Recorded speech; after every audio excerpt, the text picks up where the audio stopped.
Hello student, मैं उम्मीद करता हूं कि आप सभी लोग अच्छे होंगे। केंद्रीय चयन पर्षद सिपाही भर्ती के द्वारा बिहार पुलिस सिपाही की विज्ञापन जारी कर दी गई है और यह विज्ञापन संख्या है 01/2025। तो इसके अंतर्गत बिहार पुलिस एवं बिहार विशेष सशस्त्र पुलिस में सिपाही के पदों पर नियुक्ति हेतु अधिसूचना जारी की गई है। ऑनलाइन आवेदन पत्र भरने की प्रक्रिया दिनांक 18 मार्च 2025 से प्रारंभ होगी, जबकि ऑनलाइन आवेदन प्राप्ति की अंतिम तिथि 18 अप्रैल 2025 निर्धारित की गई है। इस प्रकार से आप लोगों को आवेदन करने के लिए 1 महीने के समय दी गई है। इसमें रिक्ति की संख्या कितनी है, तो बिहार पुलिस एवं बिहार विशेष सशस्त्र पुलिस में सिपाही के रिक्त पदों वेतनमान लेवल 3 21,700 से 69,100 के पे लेवल के बीच में 19,838 पद के लिए विज्ञापन जारी की गई है। तो एक बहुत बड़ी वैकेंसी है, लगभग 20,000 के लगभग वैकेंसी जो है निकाली गई है। तो इसमें हम लोग देखते हैं गैर आरक्षित श्रेणी में यानी अनरिजर्व में पदों की संख्या जो है 7935 है, जिसमें से 35% आरक्षण के अंतर्गत महिलाओं के लिए 2777 सीट आरक्षित है। वहीं आर्थिक रूप से कमज़ोर वर्ग के लिए कुल पदों की संख्या 1983 है, जिसमें से 694 पद जो है महिलाओं के लिए आरक्षित है। अनुसूचित जाति के लिए कुल पद 3174 है, जिसमें 1111 पद जो है कि महिलाओं के लिए आरक्षित है। अनुसूचित जनजाति के लिए कुल पद 199 है, जिसमें 70 पद महिलाओं के लिए आरक्षित है। अत्यंत पिछड़ा वर्ग के लिए 3571 पद है, जिसमें से 1250 पद महिलाओं के लिए आरक्षित है। पिछड़ा वर्ग में 2381 पद है, जिसमें से 815 पद महिलाओं के लिए आरक्षित है और उसी में से 53 पद जो है ट्रांसजेंडर के लिए आरक्षित है। पिछड़े वर्ग की महिलाओं में कुल पद 595 है। इस प्रकार से 19,838 पदों की विज्ञापन जारी की गई है, जिसमें से 6717 पद जो है महिलाओं के लिए आरक्षित है। फिर आगे दी गई है लिखित परीक्षा के पूर्व अधियाची प्राधिकार से प्राप्त नई अधियाचना को भी शामिल किया जा सकता है तथा अथवा संशोधन होने पर पदों की संख्या घट बढ़ सकती है। यानी और अधियाचना अगर आती है विभाग से तो उसको भी इसमें सम्मिलित की जा सकती है। ठीक है, अब यहाँ पे फिजिकल स्टैंडर्ड क्या होनी चाहिए वो बता दे रहा हूँ। जैसे गैर आरक्षित पिछड़ा वर्ग के पुरुष अभ्यर्थियों के लिए न्यूनतम ऊंचाई 165 सेंटीमीटर होनी चाहिए, जबकि न्यूनतम सीना होना चाहिए न्यूनतम बिना फुलाए 81 सेंटीमीटर और फुलाकर 86 सेंटीमीटर। वहीं अत्यंत पिछड़ा वर्ग के पुरुष अभ्यर्थियों के लिए 160 सेंटीमीटर होनी चाहिए, न्यूनतम सीना बिना फुलाए 81 सेंटीमीटर, फुलाकर 86 सेंटीमीटर। अनुसूचित जाति और अनुसूचित जनजाति के पुरुष अभ्यर्थियों के 160 सेंटीमीटर ऊंचाई होनी चाहिए, जबकि सीना होनी चाहिए बिना फुलाए 79 सेंटीमीटर, फुलाकर 84 सेंटीमीटर। सभी वर्गों के महिला अभ्यर्थियों के लिए 155 सेंटीमीटर हाइट होनी चाहिए। सीना जो है इन लोग पे लागू नहीं है मापने के। फिर सभी वर्ग की महिला अभ्यर्थियों के लिए न्यूनतम वजन यानी मिनिमम वेट 48 किलोग्राम होनी चाहिए, जबकि ट्रांसजेंडर अभ्यर्थियों के लिए शारीरिक मापदंड महिला अभ्यर्थियों के समान होंगे। फिर शैक्षणिक योग्यता में हम लोग देखते हैं सिपाही के पद के लिए शैक्षणिक अर्हता इंटरमीडिएट या 10+2 उत्तीर्ण अथवा बिहार राज्य सरकार के मदरसा बोर्ड द्वारा निर्गत मौलवी प्रमाण पत्र अथवा बिहार राज्य के संस्कृत बोर्ड द्वारा निर्गत शास्त्रीय अंग्रेजी सहित अथवा आचार्य अंग्रेजी रहित प्रमाण पत्र अथवा राज्य सरकार द्वारा मान्यता प्राप्त अनसमकक्ष शैक्षणिक अर्हता होगी। ठीक है, उम्र सीमा की बात करें तो उम्र सीमा जो होगी गैर आरक्षित यानी अनरिजर्व कोटि के लिए न्यूनतम उम्र 18 वर्ष और अधिकतम 25 वर्ष होगी। पिछड़ा वर्ग कोटि और अत्यंत पिछड़ा वर्ग कोटि के पुरुषों के लिए अधिकतम उम्र सीमा 2 वर्षों का शिथिलीकरण है, यानी 2 वर्ष की उम्र सीमा में छूट दी गई है और इनके लिए न्यूनतम उम्र सीमा 18 वर्ष और अधिकतम 27 वर्ष होनी चाहिए। पिछड़ा वर्ग की महिलाओं के लिए अधिकतम उम्र सीमा में 3 वर्ष की छूट दी गई है, यानी न्यूनतम उम्र सीमा 18 वर्ष और अधिकतम 28 वर्ष होनी चाहिए। अनुसूचित जाति और जनजाति के पुरुषों और महिलाओं तथा ट्रांसजेंडर के लिए अधिकतम उम्र सीमा में 5 वर्ष की छूट दी गई है, यानी कि उम्र सीमा न्यूनतम 18 वर्ष और अधिकतम 30 वर्ष होनी चाहिए। जबकि विहित अधिकतम उम्र सीमा में सभी आरक्षण कोटि के गृह रक्षकों को 5 वर्ष की छूट दी जाएगी। फिर है कि आरक्षण जो कि बिहार के मूल निवासियों को ही मिलेगी। और एक चीज़ बता दूं कि जैसे आप लोग को जो भी ओबीसी में एनसीएल बनानी है, ईडब्ल्यूएस में बनानी है या एससी कैटेगरी में बनानी है, तो महिला जो होगी वो अपना जाति प्रमाण पत्र जो होगी पिता के नाम और पते से ही बनाएंगे, ठीक है। उनके पति के नाम और पते से निर्गत या बनी हुई नहीं होनी चाहिए, इसको ध्यान में रखेंगे। और एक चीज़ और स्पष्ट कर दूं मैं कि पिछले बार जैसे कि बहुत सारे स्टूडेंट थे कि एक विज्ञापन के पहले अपना ओबीसी सर्टिफिकेट में एनसीएल या ईडब्ल्यूएस कैटेगरी के कैंडिडेट जो थे वे लोग अपना आरक्षण लेने के लिए जो प्रमाण पत्र थी उन्होंने एग्ज़ाम के बाद समर्पित किया था, जिसके चलते आयोग के द्वारा रिजेक्ट कर दी गई थी। इसलिए इस बार सावधानी रखेंगे कि यहाँ सूचना दी गई है कि इसे 18 अप्रैल आवेदन करने की अंतिम तिथि है, तो आपके सारे डॉक्यूमेंट जो है कि 18 अप्रैल के पूर्व ही निर्गत होनी चाहिए। यानी 18 अप्रैल के पूर्व ही ओबीसी में एनसीएल, ईडब्ल्यूएस कैटेगरी या एससी एसटी में आप आते हो तो जाति प्रमाण सब जो है 18 अप्रैल 2025 के पूर्व की बनी होनी चाहिए। इसलिए आप लोग सबसे पहले क्या करें कि जिस भी स्टूडेंट के पास ईडब्ल्यूएस, ओबीसी में एनसीएल, एससी एसटी की अगर जाति प्रमाण पत्र आपके पास नहीं है तो सबसे पहले इसको आप लोग आवेदन करके बनवा लें, क्योंकि यदि आप लोग समय पे नहीं बनवाते हैं यानी 18 अप्रैल के पहले और आवेदन कर देते हैं कैटेगरी में, तो आपके जो है कि रिजल्ट अगर हो भी जाती है तो उसको कैंसिल कर दी जाएगी। इसलिए सबसे पहले आप लोग जो है कि अपना जाति प्रमाण पत्र भी बनवा लें।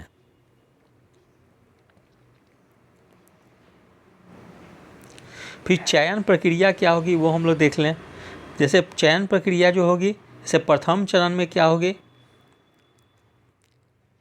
आवेदन पत्रों के संग्रहण के उपरांत आवेदन पत्रों की समीक्षा की जाएगी एवं जिन अभ्यर्थियों के आवेदन पत्र सही पाए जाएंगे उनके लिए लिखित परीक्षा का आयोजन किया जाएगा।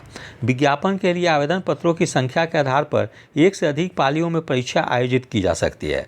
यानी नंबर ऑफ कैंडिडेट्स अगर ज़्यादा होंगे तो परीक्षा एक से अधिक चरण में होगी और उसके लिए नॉर्मलाइजेशन की पद्धति में इक्वी परसेंटाइल मेथड अपनाई जाएगी।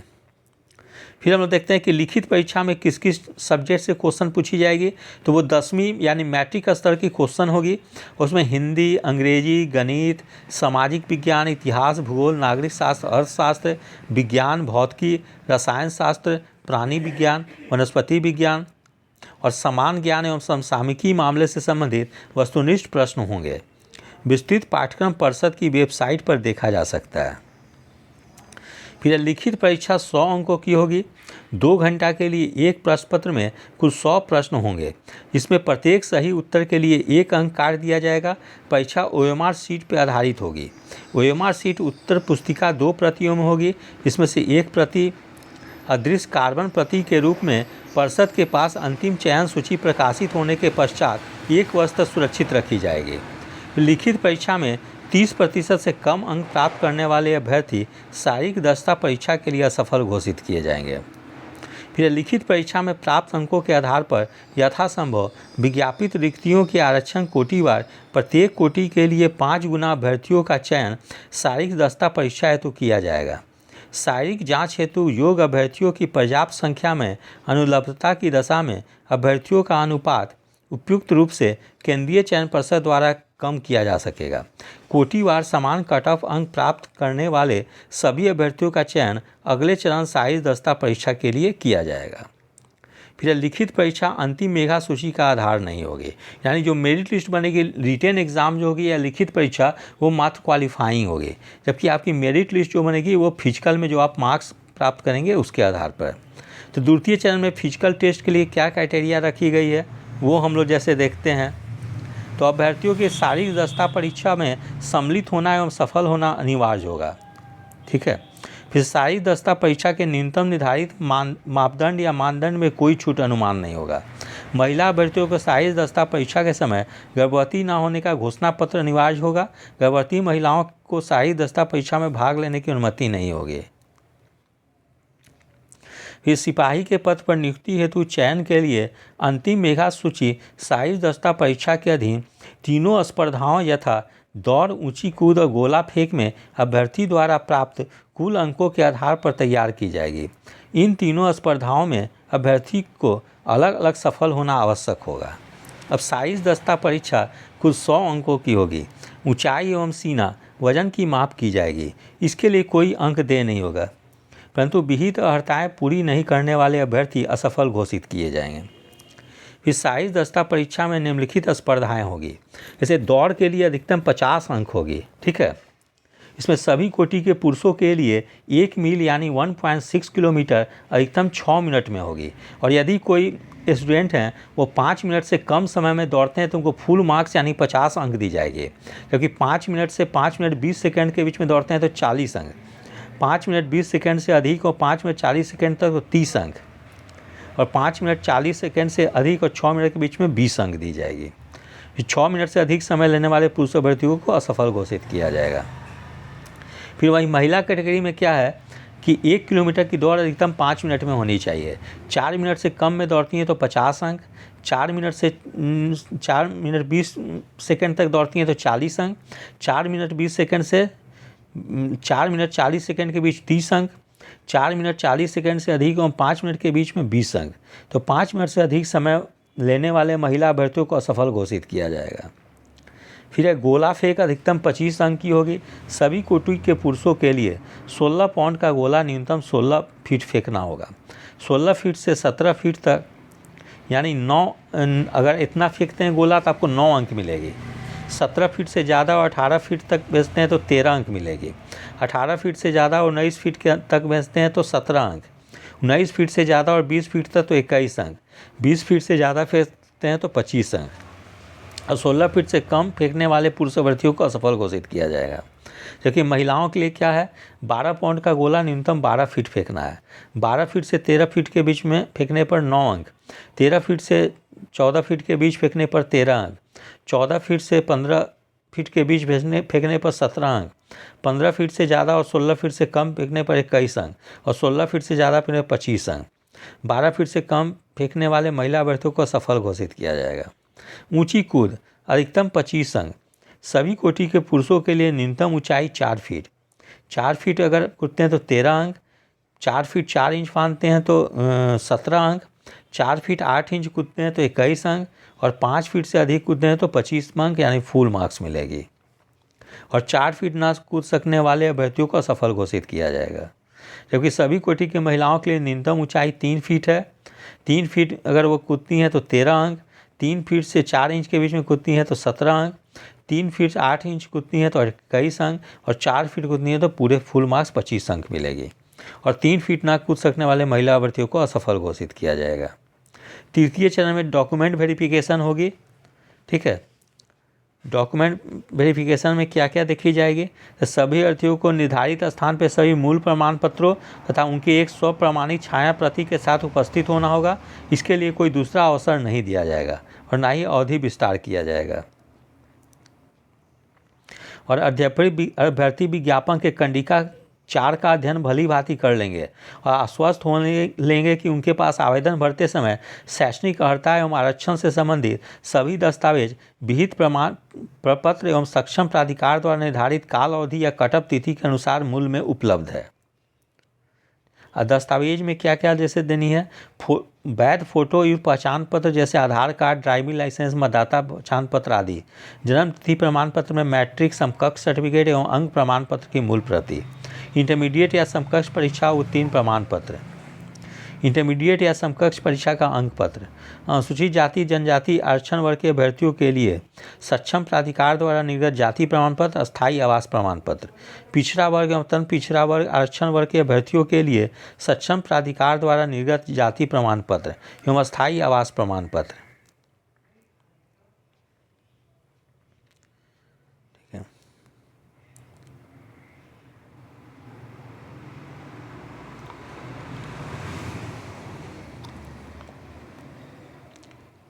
फिर हम लोग यहाँ मेरिट लिस्ट देखते हैं। लिखित परीक्षा मेगा सूची के आधार पर नहीं होगी, ठीक है, यानी रिटेन एग्जाम के आधार पर मेरिट लिस्ट तैयार नहीं की जाएगी। लिखित परीक्षा केवल शारीरिक दस्ता परीक्षा एवं दस्तावेज सत्यापन के लिए क्वालिफाइंग होगी। सिपाही के पद पर नियुक्ति हेतु चयन के लिए लिखित परीक्षा, शारीरिक दस्ता परीक्षा एवं दस्तावेज सत्यापन में सफल अभ्यर्थियों की मेगा सूची शारीरिक दस्ता परीक्षा के अधीन 3 स्पर्धाओं, दौड़, ऊंची कूद तथा गोला फेंक में भर्ती द्वारा प्राप्त कुल अंकों के आधार पर तैयार की जाएगी। शारीरिक दस्ता परीक्षा में 2 या 2 से अधिक अभ्यर्थियों के समान अंक प्राप्त होने की दशा में मेगा सूची में उनके स्थान या अवधारणा उनकी जन्म तिथियों के आधार पर एवं समान अंक प्राप्त करने एवं समान जन्म तिथि वाले 2 या 2 से अधिक अभ्यर्थियों की दशा में उनकी शैक्षणिक अर्हता के आधार पर किया जाएगा। इस प्रकार समान अंक प्राप्त करने वाले अभ्यर्थियों में अधिक उम्र वाले एवं समान प्राप्तांक एवं समान जन्म तिथि वाले अभ्यर्थियों की दशा में उच्चतर शैक्षणिक अर्हता वाले अभ्यर्थियों का स्थान मेधा सूची में उच्चतर रखा जाएगा। उपर्युक्त प्रावधानों के अधीन विवरण के बाद भी समानता की दशा में अभ्यर्थियों का स्थान मेधा क्रम में उनके 10वें बोर्ड के प्रमाण पत्र में यथोलिखित नाम के अंग्रेजी वर्णमाला के क्रम के अनुसार आधारित किया जाएगा। और अंतिम रूप से सफल अभ्यर्थियों को सेवा का आवंटन उनके द्वारा आवेदन पत्र में इंगित प्राथमिकता के आधार पर किया जाएगा। फिर उसके बाद मेडिकल टेस्ट भी होगी। मेडिकल टेस्ट या चिकित्सीय परीक्षण में देखी जाएगी आँख, कलर ब्लाइंडनेस, श्रवण शक्ति, हकलाहट की जांच की जाएगी। फिर अभ्यर्थियों का चरित्र सत्यापन भी किया जाएगा क्योंकि विरुद्ध न्यायालय में कोई आपराधिक मामला तो दर्ज लंबित नहीं है। आवेदन शुल्क हम लोग देखते हैं, अनुसूचित जाति, जनजाति और आरक्षण कोटि के अभ्यर्थी के लिए 180 रुपया, राज्य के मूल निवासी सभी वर्ग कोटि के महिलाओं अभ्यर्थियों के लिए भी 180 रुपया लगेगी। वही ट्रांसजेंडर के लिए भी 180 रुपया लगेगी, जबकि शेष सभी कोटि के अभ्यर्थियों के लिए 475 रुपया लगेगी। कटअप तिथि क्या है? इस विज्ञापन के तहत अभ्यर्थियों के लिए विभिन्न कटअप तिथि निम्न है। जैसे न्यूनतम उम्र के लिए 1/8/2025 निर्धारित की गई है और अधिकतम उम्र के लिए बिहार पुलिस एवं बिहार विशेष सशस्त्र पुलिस में सिपाही पद पर नियुक्ति के लिए पिछला विज्ञापन 01/2023 में कटअप तिथि 1/8/2022 होने के कारण समान प्रशासन विभाग, बिहार सरकार तत्कालीन कार्मिक एवं प्रशासनिक सुधार विभाग का पत्र संख्या के क्रम में दिनांक 23/1/2006 के आलोक में दिनांक 1/8/2023 निर्धारित की गई है। यानी जो अभ्यर्थियों की अधिकतम उम्र सीमा जैसे 25 वर्ष निर्धारित है समान वर्ग के लिए, ठीक है, तो उन लोग की उम्र सीमा 25 वर्ष के अंदर नहीं आ रही थी, उन लोग को एक बहुत बड़ी राहत दे दी गई है कि इस विज्ञापन भले ही वर्ष 2025 में निकली है, लेकिन इसमें उम्र सीमा की गणना मैक्सिमम या अधिकतम उम्र की गणना 1/8/2023 से हो रही है। तो एक अभ्यर्थियों के लिए बहुत बड़ी राहत है कि जो भी अभ्यर्थी की उम्र सीमा अगर नहीं ये छूट दी जाती तो उन लोग की समाप्त हो गई थी, उन लोग को भी एक बहुत बड़ी राहत दे दी गई है। और इस विज्ञापन में उम्र सीमा की अधिकतम उम्र सीमा गणना 1/8/2023 से हो रही है, ठीक है। फिर शैक्षणिक अर्हता के लिए दिनांक 18 अप्रैल 2025 आवेदन समर्पण की अपनी अंतिम तिथि तक उनके में वांछित योग्यता होनी चाहिए। जाति एवं निवास प्रमाण पत्र भी आवेदन समर्पण की अंतिम तिथि यानी 18 अप्रैल 2025 के पूर्व की होनी चाहिए। क्रीमी लेयर रहित प्रमाण पत्र भी आवेदन समर्पण की अंतिम तिथि 18 अप्रैल 2025 के पूर्व की होनी चाहिए। इसलिए सभी अभ्यर्थी जो है कि सबसे पहले अपनी शैक्षणिक योग्यता देख ले कि उनकी कंप्लीट है। दूसरी चीज़ कि वे अगर आरक्षित वर्ग में आवेदन कर रहे हैं तो वे लोग अभी अपना आवेदन करके जाति प्रमाण पत्र बना लें, ठीक है, इससे कि आगे जाकर उन लोगों को कोई दिक्कत ना हो। क्योंकि पिछले बार तो अभ्यर्थियों को राहत दे दी गई थी, इस बार चूँकि विज्ञापन में लिख दी गई है इसलिए अभ्यर्थियों को कोई राहत नहीं दी जाएगी। फिर आर्थिक रूप से कमजोर वर्ग के सदस्य द्वारा प्रस्तुत किए जाने वाला आय एवं परिसंपत्ति प्रमाण पत्र के लिए दिनांक 18 अप्रैल 2025 यानी आवेदन समर्पण की अंतिम तिथि वित्तीय वर्ष 2023-24 के आधार पर निर्गत EWS प्रमाण पत्र ही मान्य हो गया, ठीक है। फिर गृह रक्षक अभ्यर्थी के प्रशिक्षण प्रमाण पत्र के लिए दिनांक 18 अप्रैल 2025 आवेदन समर्पण की अंतिम तिथि होगी। स्वतंत्रता सेनानी के वार्ड के लिए दिनांक 18 अप्रैल 2025 आवेदन समर्पण की अंतिम तिथि। ट्रांसजेंडर की पहचान प्रमाण पत्र भी आवेदन समर्पण की अंतिम तिथि यानी 18 अप्रैल 2025 के पूर्व होनी चाहिए। और ऑनलाइन आवेदन 18 अप्रैल 2025 से आरंभ होगी और अंतिम तिथि जो होगी 18 अप्रैल 2025 होगी। तो इस प्रकार से ये बहुत बड़ी विज्ञापन निकाली गई है, लगभग 20,000 पदों पर विज्ञापन आई है। इसलिए जो भी अभ्यर्थी इसके लिए एलिजिबल या योग्य हैं वे लोग निश्चित रूप से आवेदन करें, क्योंकि ये उन लोग के लिए सुनहरा अवसर है। थोड़ी सी भी अच्छे से तैयारी करेंगे तो निश्चित रूप से वे लोग अंतिम रूप से चयनित होंगे। तो आप लोग क्या करें कि अभी से ही रिटेन की तैयारी करें ही, साथ में फिजिकल की भी तैयारी करें, क्योंकि रिटेन एग्ज़ाम जस्ट क्वालिफाइंग है और आपकी मेरिट जो बनेगी वो फिजिकल टेस्ट के आधार पर ही बनेगी। इसलिए आप लोग अभी से इसकी तैयारी में लग जाएँ। यदि आप सभी लोग को मेरा चैनल अच्छा लगा हो इसे लाइक और सब्सक्राइब करें। धन्यवाद, टेक केयर।